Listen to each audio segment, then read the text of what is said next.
And welcome to আমরা ইংরেজি বলা চ্যানেলে। চলুন আজকে কিছু সম্পর্কের নাম শেখা যাক ইংরেজিতে, যেইগুলো আমরা প্রায়শই ডেকে থাকি বয়স অনুযায়ী, ছোট হোক বা বড় যাদের। তো চলুন ভিডিওটা শুরু করা যাক। আমি স্বরূপ দিয়ে, আপনারা দেখছেন আমরা ইংরেজি বলা চ্যানেল।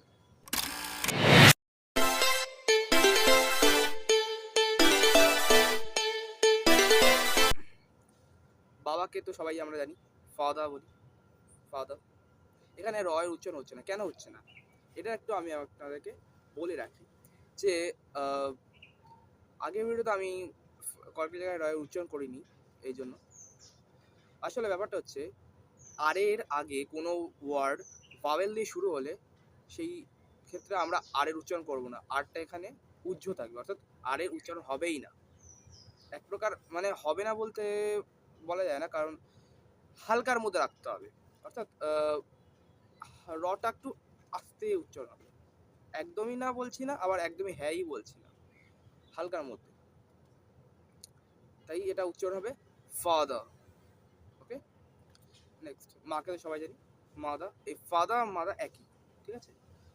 এবার দাদুকে তো সবাই জানি গ্র্যান্ডফাদার, আর দিদাকে গ্র্যান্ডমাদার, ঠাকুমাকেও তো তাই।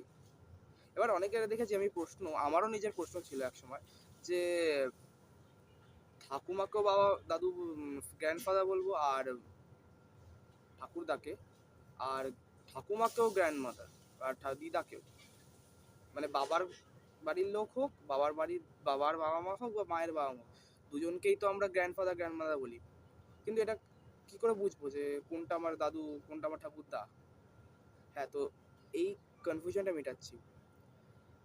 এটা মনে রাখার জন্য আপনাদেরকে বলে রাখছি, বাবার বাড়ির লোকদের আমরা প্যাট্রোনাল, আর মায়ের বাড়ির লোকদের ম্যাট্রোনাল। বাবাকে আমরা অবশ্যই পাপা বলে ডাকি, অনেকেই আছে যারা পাপা বলে ডাকে।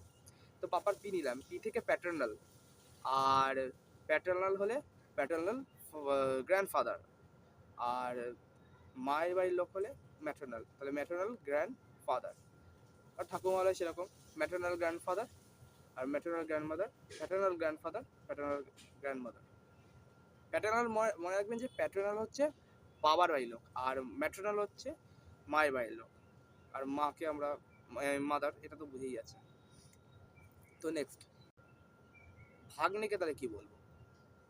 তো ভাগ্নেকে আমরা ইংরেজিতে বলবো নেফিউ, নেফিউ। আর ভাগ্নিকে নিজ। নাতিকে আমরা ইংরেজিতে বলবো গ্র্যান্ডসন, গ্র্যান্ডসন। আর নাতনিকে গ্র্যান্ডডটার। ছেলেকে আমরা অবশ্যই সন বলবো, এবং মেয়েকে ডটার, ডটার। শালিকে অর্থাৎ শ্যালিকাকে আমরা ইংরেজিতে বলবো সিস্টার ইন ল। আর শ্যালককে অর্থাৎ শালা যাদের বলি শ্যালক, তাদেরকে আমরা ইংরেজিতে বলবো brother in law, brother in law. Okay, শাশুড়িকে মাদার ইন ল, শ্বশুরকে ফাদার ইন ল। যদি পিসির ছেলে, মামার মেয়ে এরম কোনো থাকে, তাহলে তাদের আমরা কাজিন বলবো, ঠিক আছে। ধরুন বলা যাক পিসির মেয়ে, ওকে, পিসির মেয়ে, তাহলে আমরা কাজিন সিস্টার বলবো।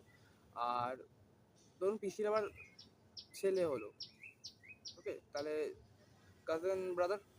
আর মামা হলো সেরকম একই রকম। জামাইকে আমরা ইংরেজিতে বলবো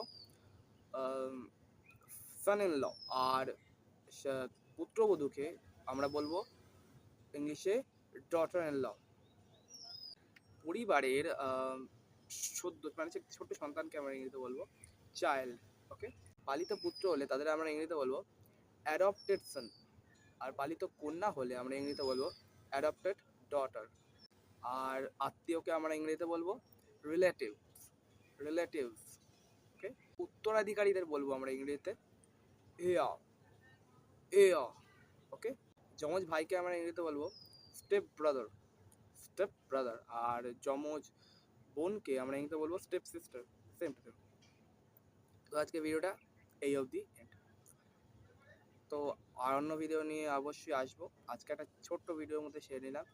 আর যেইগুলো জানেন না অবশ্যই আপনাদের সাথে জানানোর চেষ্টা করলাম, আর আশা করি অনেকটাই আপনারা জানেন। তাও তবুও একটা দেখানোর চেষ্টা করলাম। কেমন লেগেছে বলবেন। আরও ভিডিও চাইলে কমেন্টে লিখে জানাবেন যে কী ধরনের ভিডিও চান। আজকের মতো এই অবধি। Thanks for watching.